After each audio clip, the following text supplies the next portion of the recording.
أعوذ بالله من الشيطان الرجيم. بسم الله الرحمن الرحيم. ومن أظلم ممن منع مساجد الله أن يذكر فيها اسمه وسعى في خرابها أولئك ما كان لهم أن يدخلوها إلا خائفين لهم في الدنيا خزي ولهم في الآخرة عذاب عظيم ولله المشرق والمغرب فأينما تولوا فثم وجه الله إن الله واسع عليم.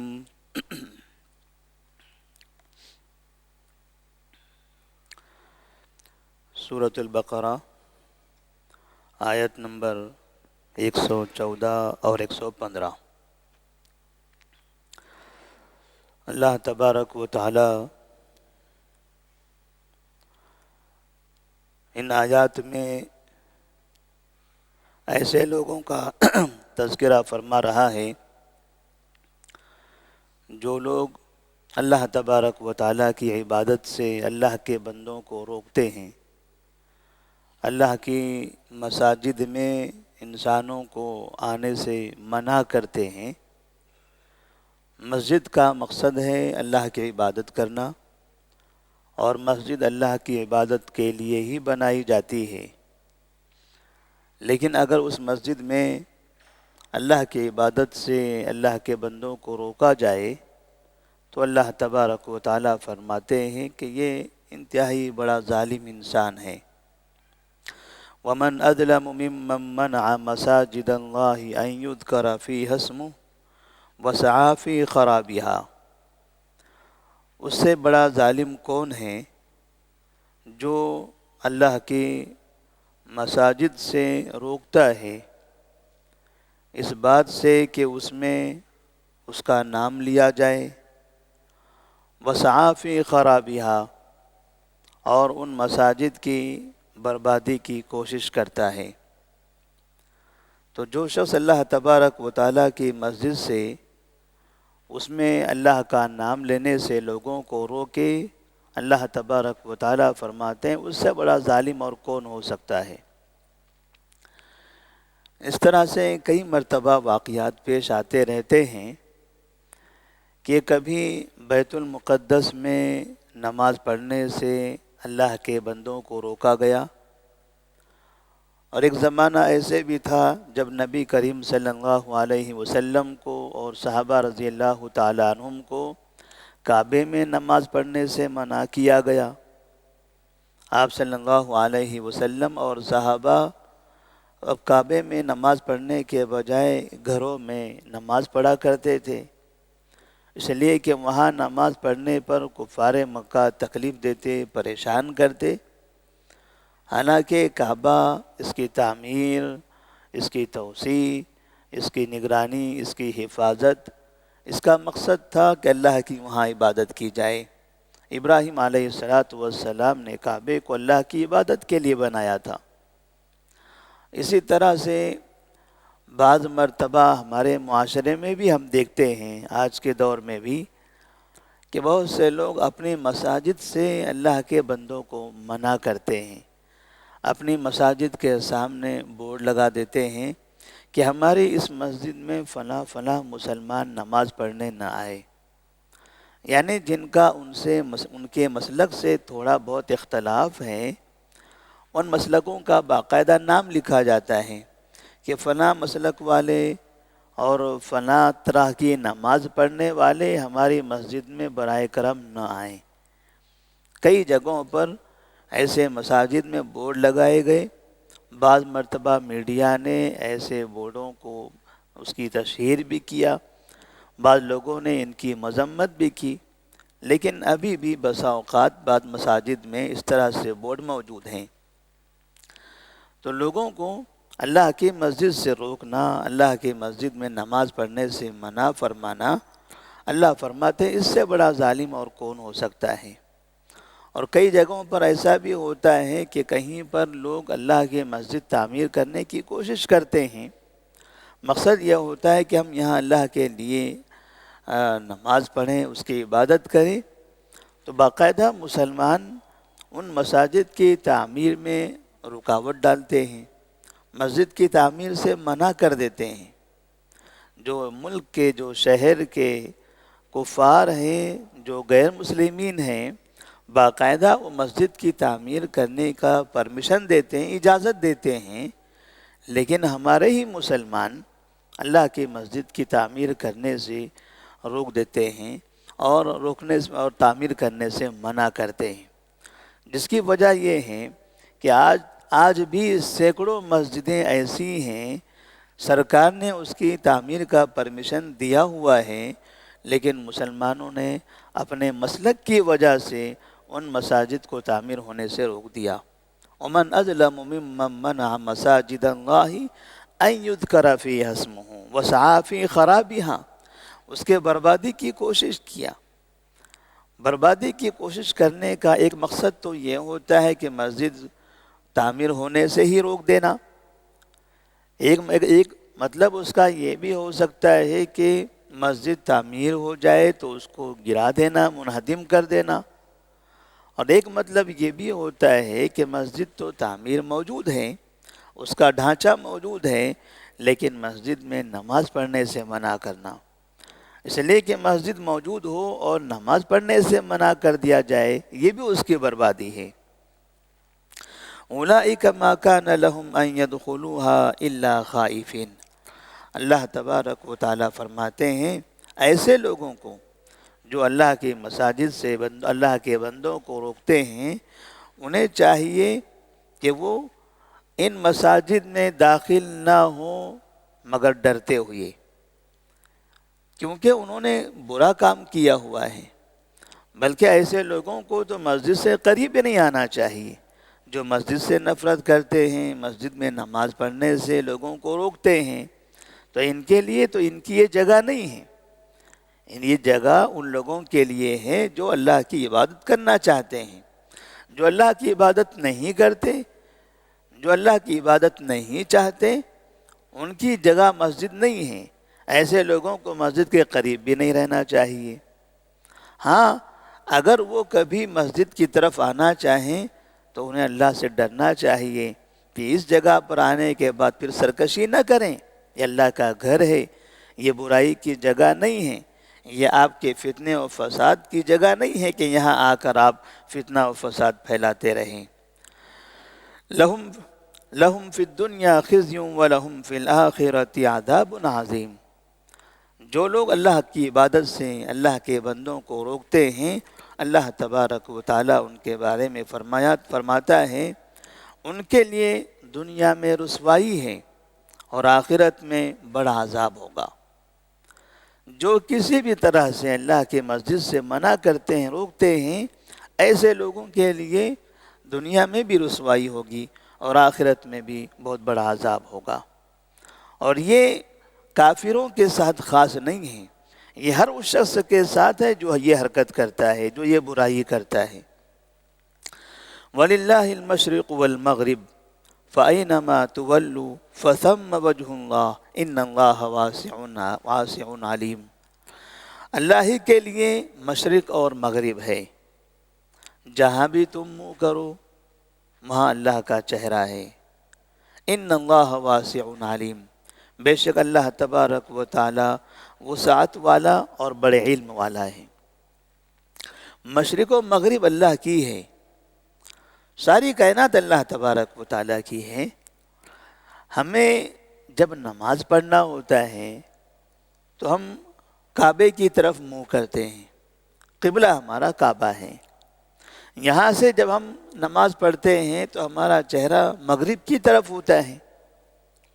بعض علاقے ایسے ہیں جہاں نماز پڑھنے والوں کا چہرہ مشرق کی طرف ہوتا ہے، بعض علاقے ایسے ہیں جہاں سے قبلہ شمال کی طرف آتا ہے، اور بعض علاقے ایسے ہیں دنیا کے جہاں سے قبلہ جنوب کی طرف آتا ہے۔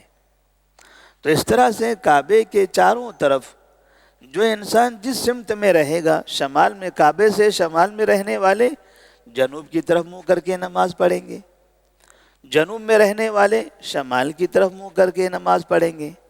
چونکہ ہم کعبے سے مشرق میں ہیں اس لیے مغرب کی طرف منہ کر کے نماز پڑھتے ہیں۔ اب جو مغرب میں ہوں گے وہ مشرق کی طرف منہ کر کے نماز پڑھیں گے۔ تو کسی بھی سمت میں ہو، اصل سمت نہیں ہے، اصل کعبہ ہے، اصل کعبہ ہے۔ ہمارے پاس سے چونکہ مغرب کی سمت میں پڑتا ہے اس لیے ہمارے پاس یہ مشہور ہے کہ کعبہ اور قبلہ مغرب میں ہے یا مغرب کی طرف ہے۔ اللہ تبارک و تعالیٰ فرماتے ہیں مشرق اور مغرب یہ سب اللہ کی ہیں۔ مکہ مکرمہ میں جب نبی کریم صلی اللہ علیہ وسلم اور صحابہ رضی اللہ تعالیٰ عنہم رہتے تھے تو وہاں کعبے کے سامنے نماز پڑھتے تھے، کعبے کی طرف منہ کر کے نماز پڑھتے تھے۔ جب وہاں سے ہجرت کر کے مدینہ منورہ آئے تو وہاں ابتدا میں بیت المقدس کی طرف منہ کر کے نماز پڑھ رہے تھے۔ تقریباً 16 مہینے تک کے بیت المقدس کی طرف منہ کر کے آپ نے نماز پڑھی ہے، کیونکہ ابتدا میں قبلہ بیت المقدس تھا، ابھی کعبے کو قبلہ نہیں بنایا گیا تھا۔ قدیم سے لوگ بیت المقدس کی طرف منہ کر کے نماز پڑھتے تھے، تو آپ صلی اللہ علیہ وسلم اور صحابہ رضی اللہ تعالیٰ عنہم بھی بیت المقدس کی طرف منہ کر کے مدینہ میں نماز پڑھنے لگے۔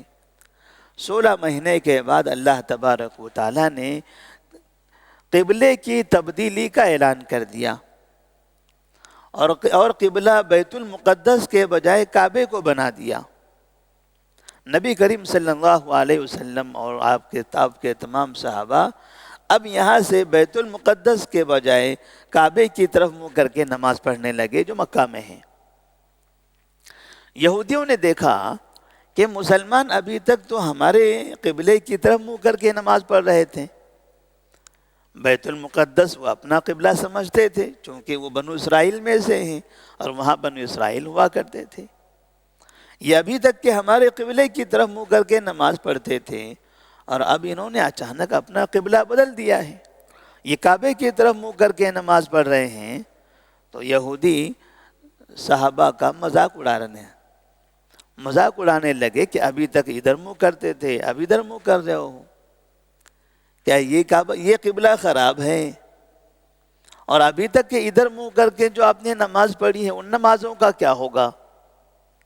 اگر یہ قبلہ تھا تو 16 مہینے تک کہ آپ نے ادھر منہ کر کے نماز پڑھی ہے، ان نمازوں کا کیا ہوگا؟ اللہ تبارک و تعالیٰ فرماتے ہیں وَلِلَّهِ الْمَشْرِقُ وَالْمَغْرِبُ فَأَيْنَمَا تُوَلُّوا فَثَمَّ وَجْهُ اللَّهِ۔ مشرق کی طرف منہ کرو یا مغرب کی طرف منہ کرو، مشرق اور مغرب سب اللہ کی ہیں، جہاں بھی چہرہ کرو گے، جدھر بھی منہ کر کے نماز پڑھو گے ادھر اللہ کا چہرہ ہے۔ آپ نے جب ادھر منہ کر کے نماز پڑھی تھی بیت المقدس کی طرف، وہ اللہ کے حکم سے تھا، لہذا وہ نماز بھی آپ کی مقبول ہے۔ اور ابھی آپ کعبے کی طرف منہ کر کے نماز پڑھ رہے ہو، یہ بھی اللہ کے حکم سے ہے، لہذا یہ نماز بھی مقبول ہے۔ تو جن لوگوں نے پہلے ادھر منہ کر کے نماز پڑھی ہے ان کی نماز ضائع نہیں ہوگی، اور جو اب ادھر منہ کر کے نماز پڑھ رہے ہیں ان کی نماز بھی درست ہے۔ اسی طرح سے مثال کے طور پر کبھی سفر کی حالت میں ہوں، سواری پر ہوں، ہم نماز پڑھ رہے ہوں، ہم نے نماز پڑھنا شروع کر دیا، ٹرین کے اندر بیٹھے ہیں نماز پڑھ رہے ہیں، ہم کو سمجھ میں آیا کہ ہمارا قبلہ ادھر ہے، ہم قبلے کی طرف منہ کر کے نماز پڑھنا شروع کرتے ہیں، لیکن ٹرین کو تو ہم نہیں روک سکتے، وہ آہستہ آہستہ ہو سکتا ہے وہ گھوم جائے اور قبلہ ہمارا تبدیل ہو جائے۔ ابھی تک ہمارا چہرہ مغرب کی طرف تھا، تھوڑی دیر کے بعد پتہ چلا کہ کسی اور سمت میں ہو گیا، تو کیا وہ نماز پڑھنے والا نماز پڑھتے پڑھتے اندر گول گھوم جائے گا کہ جدھر کی طرف مغرب رہے گی مشین کی طرح ادھر کی طرف منہ کر کے گھومنے لگے گا؟ اس کی ضرورت نہیں ہے۔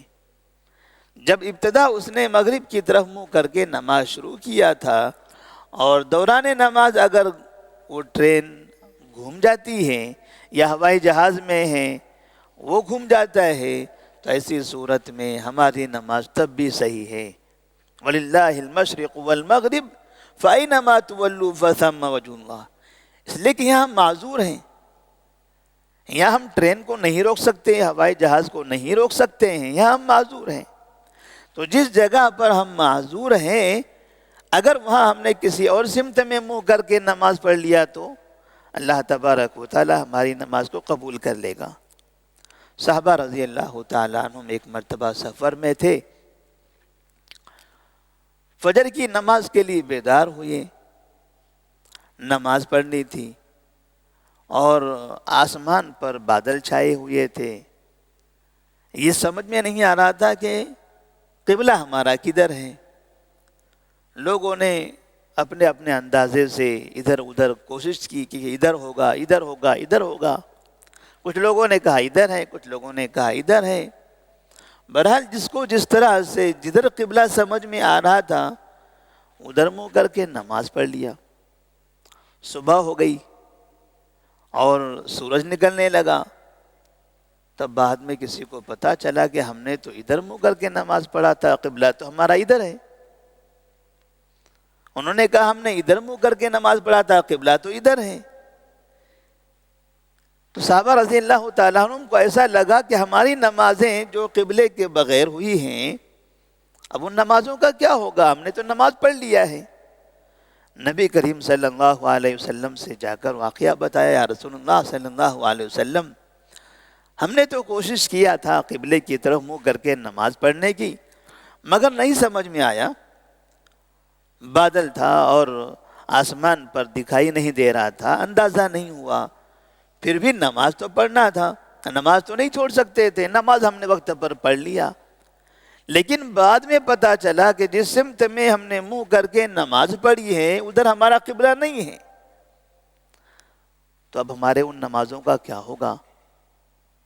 تو اللہ تبارک و تعالیٰ نے فرمایا وَلِلَّهِ الْمَشْرِقُ وَالْمَغْرِبُ فَأَيْنَمَا تُوَلُّوا فَثَمَّ وَجْهُ اللَّهِ، مشرق اور مغرب اللہ کے ہیں، جہاں کہیں بھی تم منہ کر کے نماز پڑھو ادھر اللہ کا چہرہ ہے، یعنی وہ تمہاری نماز درست ہے۔